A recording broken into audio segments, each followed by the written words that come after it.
हूं आपके साथ अंकिता पाल और आप सभी का हमर छत्तीसगढ़ में स्वागत है। रुक करते हैं खबरों की तरफ। जगदलपुर में बीजेपी कार्यालय में महेश कश्यप ने प्रेस कॉन्फ्रेंस की, जिसमें सांसद महेश कश्यप ने कांग्रेस पर यह आरोप लगाया है, प्रदेश में जहां भी अपराध और तनाव जैसी स्थिति उत्पन्न हो रही है उसकी जड़ में कांग्रेस है और कांग्रेस जानबूझकर छत्तीसगढ़ को आग में झोंकना चाहती है। इसलिए पहले खुद अपराध को अंजाम देती है, षड्यंत्र रचती है और फिर सरकार को घेरने में उसके बड़े नेता लग जाते हैं। इतना ही नहीं, उन्होंने बलौदाबाजार में हुई हिंसा को लेकर कहा कि बलौदाबाजार में किस तरह से योजनाबद्ध तरीके से कलेक्टर और एसपी कार्यालय जलाए गए हैं और इस प्रकरण में कांग्रेस के विधायक देवेंद्र यादव के साथ साथ सैकड़ों कांग्रेसी जेल में बंद है।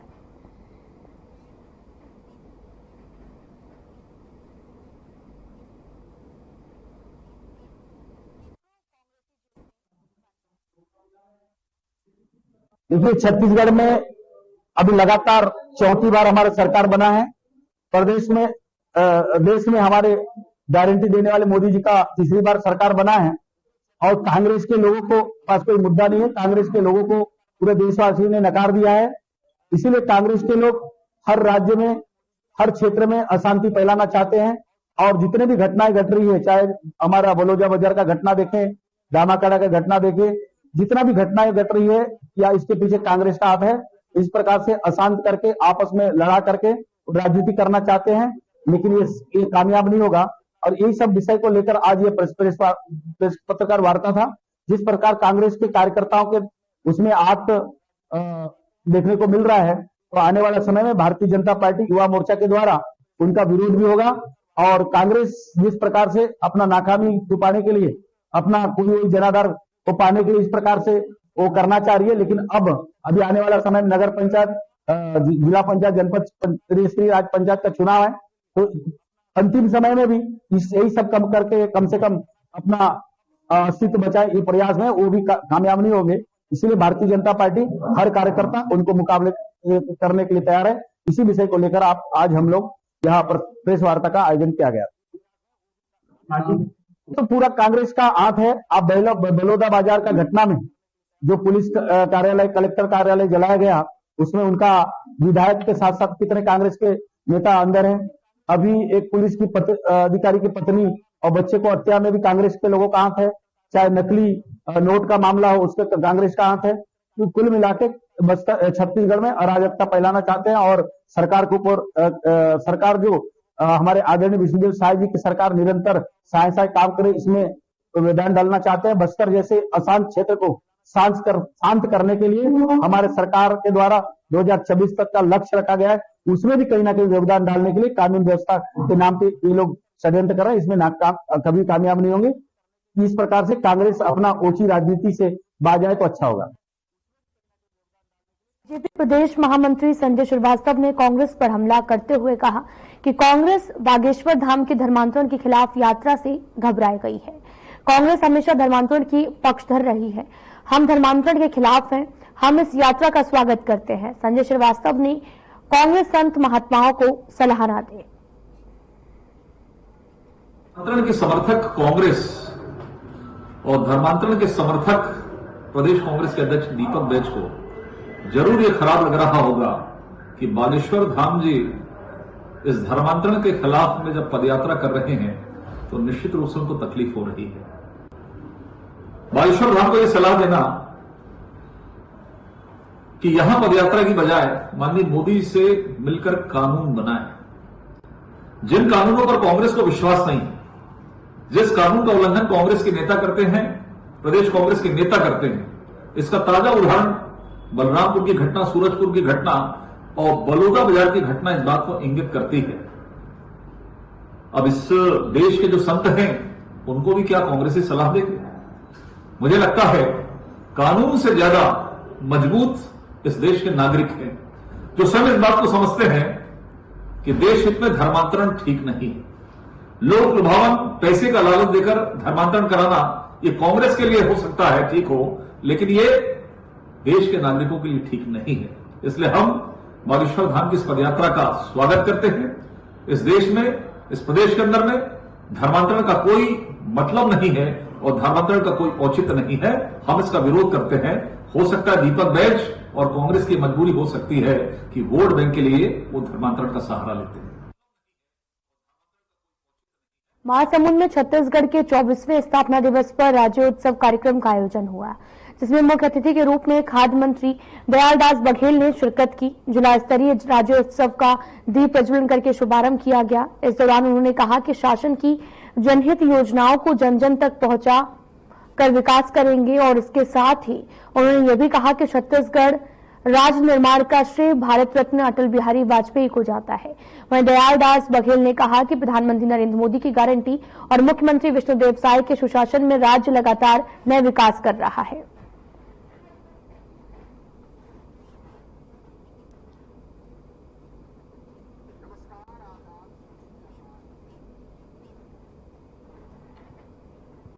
छत्तीसगढ़ राज्य के 24वें स्थापना वर्ष के उपलक्ष्य में जिला स्तरीय राज्योत्सव 2024 का आयोजन किया गया, जिसमें कई विभागों द्वारा राज्य एवं केंद्र सरकार की महत्वाकांक्षी योजनाओं की जानकारी प्रदर्शनी के माध्यम से दी गई और साथ ही कार्यक्रम का शुभारंभ कांकेर लोकसभा क्षेत्र के सांसद भोजराज नाग और कांकेर विधायक आशाराम नेताम ने किया है। अतिथियों ने प्रत्येक स्टॉल में जाकर विभागीय योजनाओं पर आधारित प्रदर्शनी का अवलोकन किया और शासन की रीति और नीति को जन जन तक पहुंचाने के निर्देश अधिकारियों को दिए गए हैं।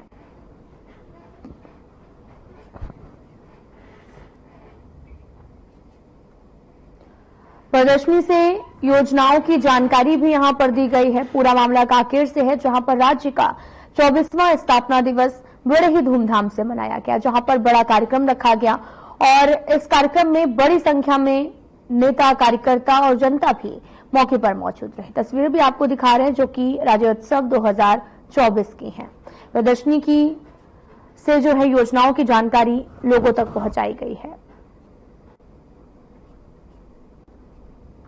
धान का कटोरा कहे जाने वाले छत्तीसगढ़ राज्य की 24वीं वर्षगांठ पर जीपीएम जिले के गुरुकुल खेल मैदान में राज्योत्सव का भव्य आयोजन किया गया। मुख्य अतिथि बिल्ला विधानसभा क्षेत्र के विधायक धर्मलाल कौशिक ने दीप प्रज्वलित किया। जिला स्तरीय राज्योत्सव कार्यक्रम का शुभारंभ हुआ। इस मौके पर मरवाही विधायक प्रणव मरपच्ची के साथ जिले के आम नागरिक, जनप्रतिनिधि और प्रशासन के अधिकारी कर्मचारी मौजूद रहे। धर्मलाल कौशिक ने सभी जिले और छत्तीसगढ़ वासियों को राज्योत्सव की बधाई दी, शुभकामनाएं दी, साथ ही विभागीय स्टॉल का अवलोकन भी किया। इसी के साथ कई सांस्कृतिक कार्यक्रम का आयोजन किया गया है और जिसके लिए छत्तीसगढ़ की लोक गायिका कंचन जोशी ने प्रस्तुति दी और स्थानीय कलाकार स्कूल के छात्रों ने भी रंगारंग कार्यक्रम में प्रस्तुति दी है। छत्तीसगढ़ में उत्साह का संचार हो रहा है। उत्सव भारत हर महीना और हर सप्ताह अलग अलग राज्यों में हम अपना राज्य उत्सव मना रहे हैं कि छत्तीसगढ़ राज्य की स्थापना हुई। छत्तीसगढ़ बनने के बाद आज काफी परिवर्तन छत्तीसगढ़ में दिखाई दे रहा है। जो लोगों को सुविधाएं नहीं मिलती थी, इलाज की सुविधाएं मिल रही है, फ्री में उनको चावल मिल रहा है, आज उनके महतारी वंदन का पैसा मिल रहा है, उसके साथ में सड़क है, सिंचाई है, स्वास्थ्य है और इस प्रकार से किसानों के जीवन में जो खुशहाली आप दिखाई दे रही है, वास्तविक में इसके कोई प्रणेता है तो तत्कालीन प्रधानमंत्री अटल बिहारी वाजपेयी जी है, जो छत्तीसगढ़ राज्य दिए। छत्तीसगढ़ प्रदेश में हसदेव जंगल को लेकर पिछले 6 साल से लड़ाई लड़ी जा रही है। इसी कड़ी में अनुसूचित जनजाति आयोग की तरफ से रिपोर्ट आई है, जिसमें साफ स्पष्ट है कि परसाकोल ब्लॉक वन स्वीकृति ग्राम सभा की फर्जी दस्तावेज बनाकर हासिल की गई है। इसे लेकर छत्तीसगढ़ बचाओ आंदोलन संगठन के द्वारा प्रेस कॉन्फ्रेंस की गई, जिसमें उन्होंने साफ ये कहा है कि छत्तीसगढ़ से हसदेव की कटाई को रोक देना चाहिए। जितने भी खनन की प्रक्रिया है उन्हें बंद कर देना चाहिए। इससे पर्यावरण को नुकसान पहुंच रहा। साथ ही रिपोर्ट से स्पष्ट हो गया कि ग्राम सभा की फर्जी रिपोर्ट पेश की गई है।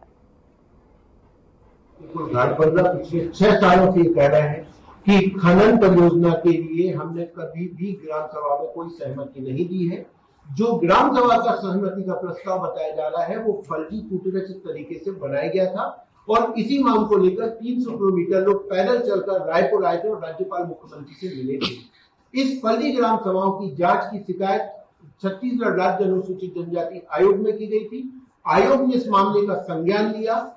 जो तमाम वहां पे आवेदक अनावेदक पक्षों के बयान दिए गए, तमाम दस्तावेजों का परीक्षण किया गया आयोग के द्वारा। बाकायदा सरगुजा के कलेक्ट्रेट सभागृह में, जिला पंचायत सभागृह में इसकी सुनवाई की गई और पूरी सुनवाई करने के बाद अनुसूचित जनजाति आयोग ने अपनी रिपोर्ट प्रकाशित जारी की है। इस रिपोर्ट में उन्होंने स्वीकार किया है कि जो ग्रामीणों ने आरोप लगाए थे कि फर्जी कूटरचित तरीके से प्रस्ताव बनाए गए हैं, वो सही पाए गए हैं। आयोग ने ये माना है कि ग्राम सभा समाप्त होने के बाद में जिला प्रशासन के अधिकारियों और कंपनी के कर्मचारियों ने पंचायत सचिव के ऊपर दबाव डाल के प्रस्ताव लिखवाया उदयपुर के रेस्ट हाउस में।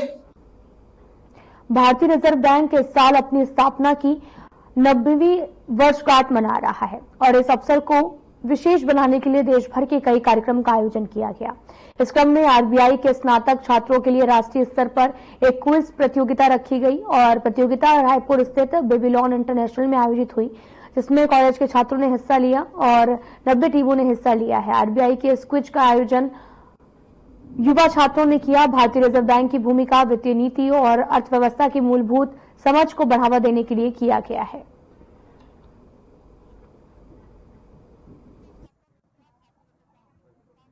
तो मेंटल डेवलपमेंट और जैसे कि आप मतलब जैसे जीके वगैरह ज़्यादा पढ़ रहे हो, आप अपने इंडिया या फिर हेरिटेज के बारे में ज़्यादा जान रहे हो, तो ये सब में हेल्पफुल है।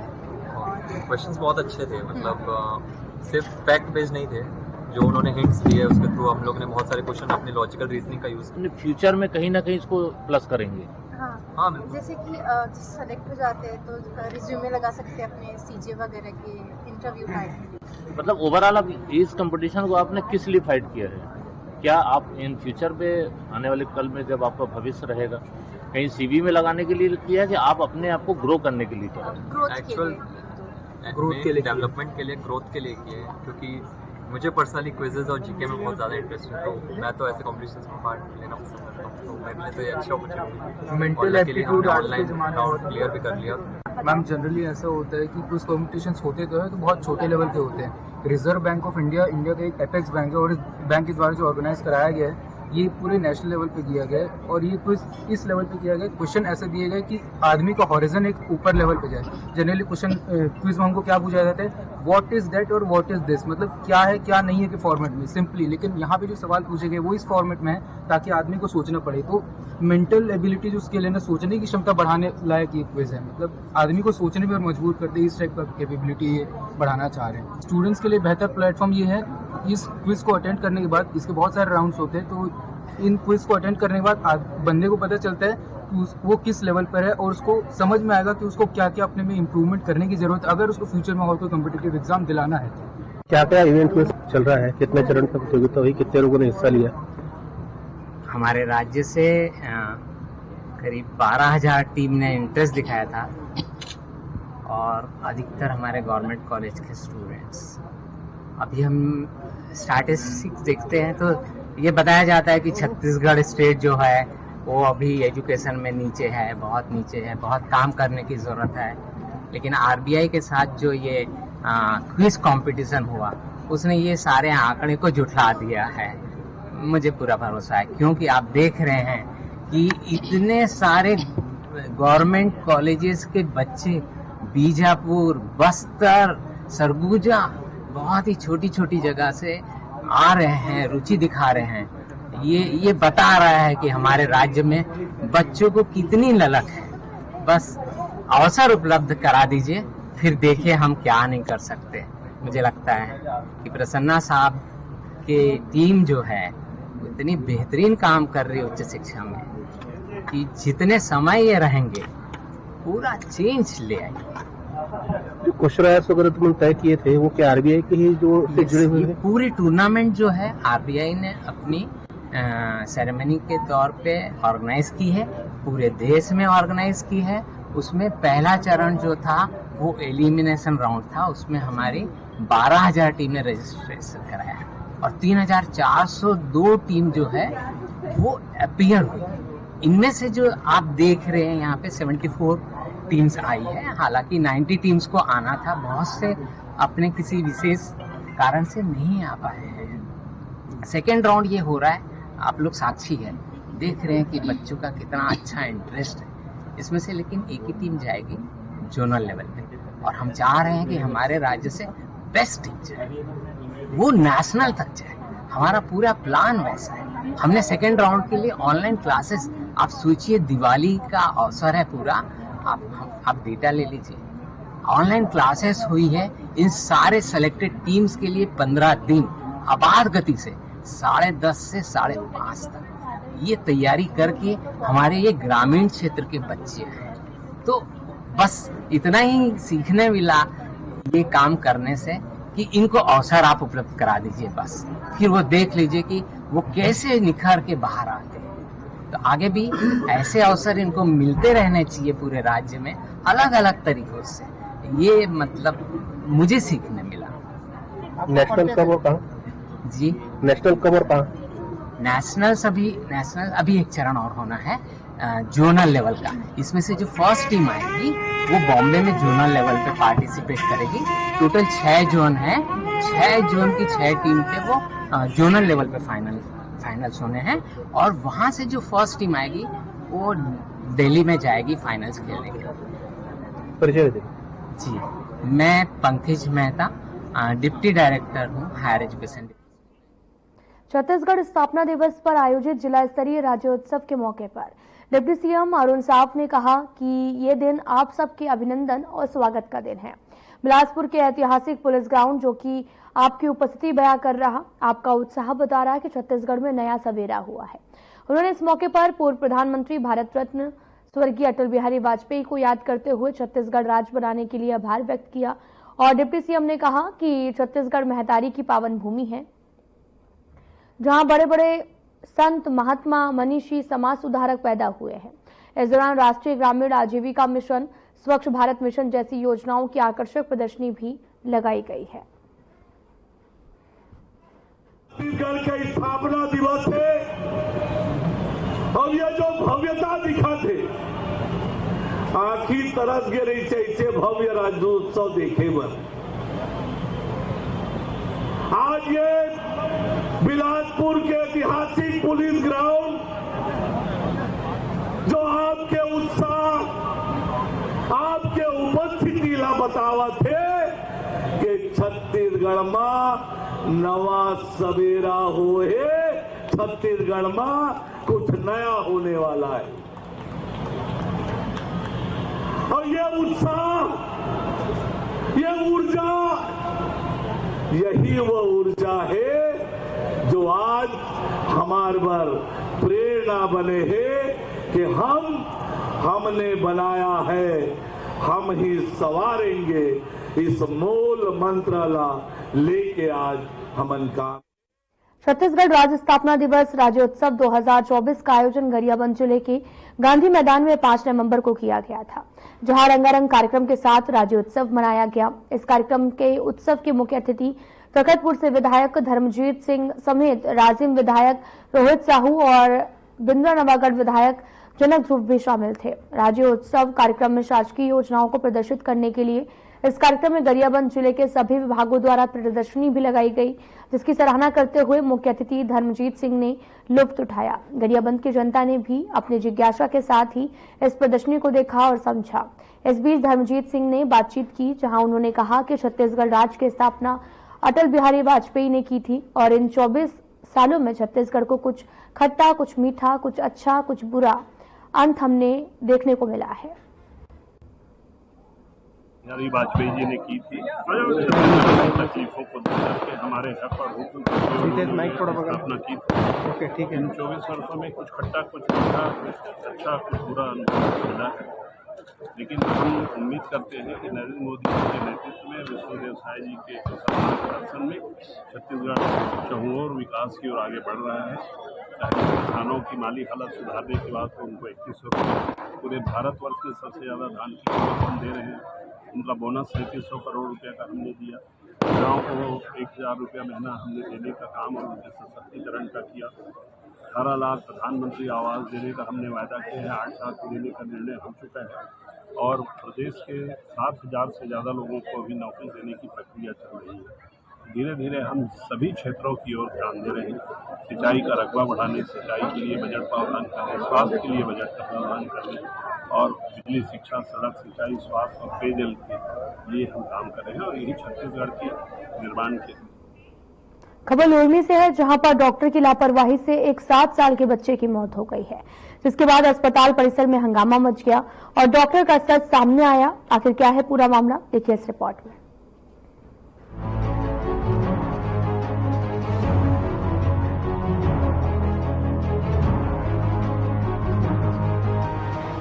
इस वक्त की बड़ी खबर लोरमी के बुद्ध केयर अस्पताल से है, जहां इलाज के दौरान 7 साल के बच्चे की मौत हो गई।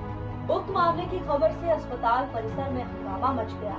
मामले की जानकारी मिलते ही स्वास्थ्य विभाग की टीम और एसडीएम पुलिस बल के साथ अस्पताल की जांच करने पहुंची, जहां पर पाया गया कि डॉक्टर तो है, पर संचालक डॉक्टर गोकुल कुमार के पास मान्यता प्राप्त दस्तावेज नहीं, जिस कारण बच्चे को सही इलाज नहीं मिलने से बच्चे की मौत हो गई। इस मामले को देखते हुए पुलिस ने डॉक्टर पर कार्रवाई और अस्पताल को सील कर दिया है।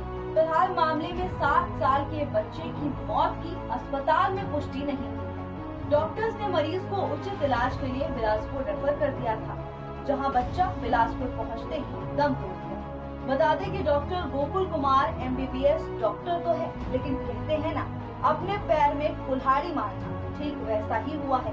डॉक्टर डिग्रीधारी है और मान्यता प्राप्त के लिए अप्लाई भी किया है, लेकिन डॉक्टर को शेष मान्यता नहीं। लेकिन इसके बाद भी डॉक्टर अस्पताल का संचालन कर रहा था और मरीजों का इलाज कर रहा था, लेकिन फिर वक्त का पासा पलटा और डॉक्टर की असलियत सबके सामने आई। जब पुलिस प्रशासन ने डॉक्टर के ऊपर इस मामले को लेकर कार्रवाई की, तो डॉक्टर गोकुल ने एसडीएम के साथ बदसलूकी की। साथ ही डॉक्टर एसडीओपी माधुरी दिल्ली से भी उलझ गया, जो डॉक्टर को महंगा पड़ गया। पुलिस ने डॉक्टर के साथ धक्का मुक्की की और घसीट कर ले गई। फिलहाल डॉक्टर पुलिस की गिरफ्त में है और अस्पताल को सील कर दिया गया है। मेरे द्वारा बुद्ध केयर अस्पताल का औचक निरीक्षण किया गया और क्योंकि इस अस्पताल के संचालन के संबंध में मुझे कतिपय शिकायतें मिली थी, कुछ अव्यवस्थाएं थी, तो मैंने इसका औचक निरीक्षण किया और जैसे मैंने देखा और डॉक्टर जो यहाँ पे इसके संचालक हैं डॉक्टर गोकुल कुमार बंजारे, मैंने उनसे पूछा कि संचालन संबंधी आपके दस्तावेज का पुख्ता है, क्या सही हैं? तो उनके द्वारा ये जवाब दिया गया कि मेरे पास इसके चलाने का कोई सही अनुज्ञप्ति नहीं है, लाइसेंस नहीं है। मैंने अप्लाई जरूर किया है लेकिन मुझे लाइसेंस नहीं मिला है। तो मैंने कहा ये बहुत आपत्तिजनक है कि आप इस तरीके का जो है, आपको जब लाइसेंस नहीं मिला है, आपने इतना बड़ा अस्पताल आप चला रहे हैं, मरीजों का उपचार कर रहे हैं, तो उनके द्वारा कुछ गलत टिप्पणी की गई। तो मैंने ऊपर जाके मरीजों को भी देखा और मरीजों में 3 मरीज ऐसे जिनका इलाज चल रहा था और उसका इलाज का भी में कोई गुणवत्ता नहीं दिखाई दी, क्योंकि मेरे साथ जिला नोडल चिकित्सा के डॉक्टर खैरवार भी थे, यहाँ के बीएमओ डॉक्टर दाऊ भी थे। उन्होंने ये कहा कि ये उस स्तर की उपचार नहीं दे पा रहे हैं। तो मैंने उसका ये किया कि ये संचालन इसका अवैध है और इस अवैध कार्य को मैंने बंद करने के लिए तो आदेशित किया और इसको सील कर दिया। सर, मीडिया में खबर चलने के बाद सर सील किया जा सकता है? सर जी, मीडिया में खबर चलने के बाद सील किया जा सकता है? सर, ये था कि बीते दिनों एक मासूम व्यक्ति की यहाँ पर बच्चे की मौत हुई है, उस मामले में भी। हाँ, ये दूसरा है कि एक मासूम बच्चे की मौत हुई थी। एक बच्चे को जो यहीं नज़दीक के गांव का था, उसको झटके आते थे, तो उसका जो उपचार भी हुआ था वो भी बहुत गलत तरीके से हुआ था। वो बच्चा बाद में उसका निधन हो गया।